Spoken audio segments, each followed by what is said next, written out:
Hello and happy Wisdom Wednesday. Thank you so much for tuning in and for choosing to spend some of your time with me. It's your girl, Milagros here, and today we're going to talk about this idea of striving for perfection. I had a story that accompanied this, but I don't want to go into that story because I want to try to keep this as condensed as possible. If you enjoy this conversation or conversations like this, please be sure to go over to my website, www.mariamilagros.net, MariaMilagros.net, and you click on the tab that says SSE Conference and sign up, buy your ticket to come to the Women's Empowerment Conference, because we're actually going to be having these kinds of conversations about living in our fullness, about becoming our best selves, about confronting negative thoughts, about the secret to healthy and happy living, living with desire, the beautiful struggle. Let's do it all together. It's going to be amazing. It's going to be extraordinary. I'm so excited about this, and you don't want to miss out. So make sure that you get yourself a ticket, because there is limited seating and I'm not selling tickets at the door. We're only selling them in advance so that we can have a food count, because the food is all being donated by our sponsor. Diane Laney and Subway is sponsoring us for box lunches, which is going to be delicious. And so I need those numbers in advance. So you have to buy your ticket in advance. Okay, so let's talk about this idea of striving for perfection. I just want to begin by saying that a lot of times I find that women, and sometimes men even, are striving for this external idea or image about what perfect is. And because the world's standard of perfect is constantly evolving and changing, that in and of itself proves that there is no such thing as perfect in that regard. What is perfect is you, because you are the only one like you. There is no one else on this planet, nor will there ever be, nor has there ever been, who is like you. There's no one else who is able to do the things that you can do in the way that you can do them. As such, you are a masterpiece. As such, you are perfect. So each living human is their own standard of perfect, so long as they're living from that place of originality and recognizing there's no one else like me. And as such, that is perfect. That is a perfect masterpiece.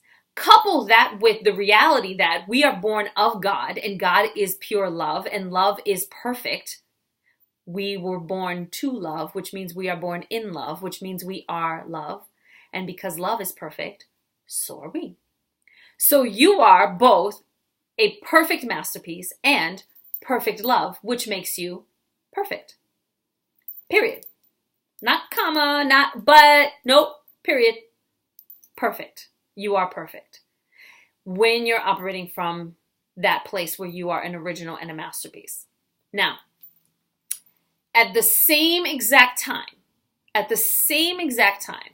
because of our lives, because of hurt people who tried to hurt people, because of things that may have happened to us, because of decisions that we made, because we have a skewed perspective that's separate from love, we sometimes have thoughts, words, actions, hear, respond in a place that's separate from love, and as such, it is imperfect. Those behaviors are not perfect because they don't line up with love, which is perfect.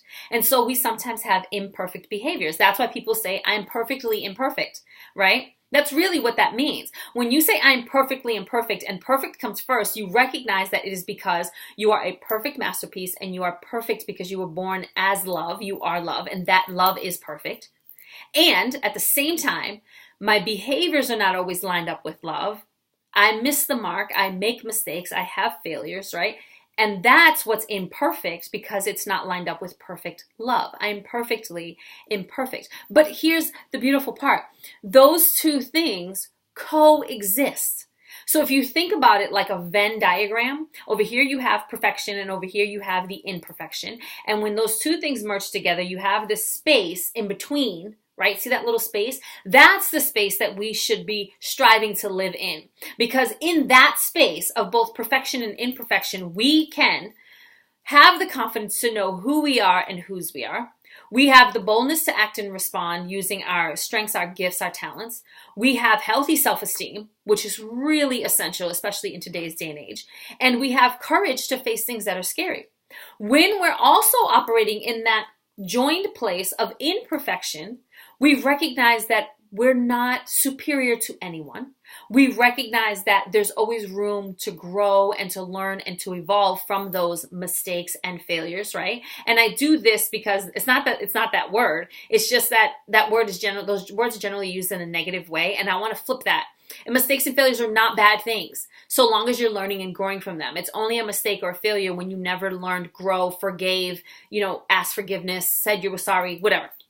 So we have that amazing opportunity to learn, to grow, to evolve, to hold ourselves accountable, to become more responsible, and to live in a place of humility. And it's in that center space. Really, that's where true and pure perfection exists. It's a perfect combination of the two things.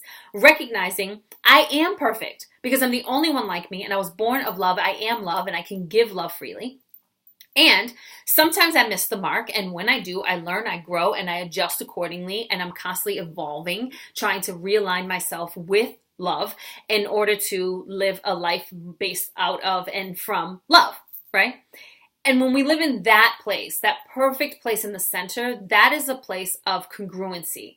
That's a place where you feel good about yourself all the time, where you don't feel like I have to have my full makeup, my hair done, I have to be dressed to the nines in order to leave the house.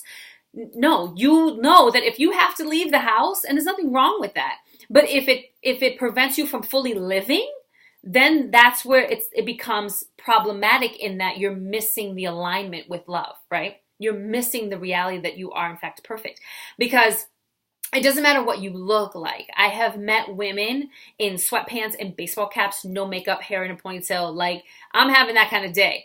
And they're still so confident in who they are that it's inspiring, it's impactful. They're vibrant. They still bring light and love and hope. Too many of us squander those gifts, this light, this love, this hope, this vibrancy, this ability to change an energy in a room because they don't look the part. What does that even mean? It only exists if you decide that it exists, and then you lose your ability to be vibrant because you're hiding it under a baseball cap, right? We should be able to leave the house or go into the world or make our claim or say things or that are aligned with love without having to worry about, is this considered to be perfect? Because it already is, because you already are, because you are a masterpiece and you are love, right? I know that is really deep, and I know that it's a lot to take in and to digest, and I know that we could have this conversation for hours on end. I know that. We don't have that kind of time. So I wanted to give you this. You are perfect because you are a masterpiece and there's no one like you. You are perfect because you are born of God, and God is love, and so you are love. You don't have to always seek it and find. When you decide that you are it, you don't have to go looking for it. It will come looking for you because like attracts like. You are love, and that makes you perfect. And at the same time, sometimes we miss it. And sometimes if our behaviors or our thoughts or how we hear things are not lined up with love, it is considered imperfect because it's not perfect love.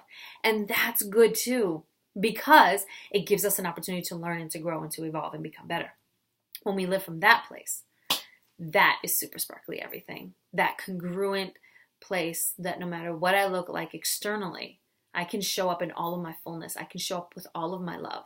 I can show up with all that I am, that God has made me to be in this masterpiece, the only one like me. And I can give back to the world. I can create positive ripple effects that are going to last beyond what I know, beyond what you know. And we all deserve to live that kind of life. And that's really the kind of life that's intended for all of us. So if you like this, give it a thumbs up. If you want more, subscribe. And if you have any comments, please, let's have a conversation. Okay. I hope you have a great rest of your week and a fantastic, a super sparkly weekend.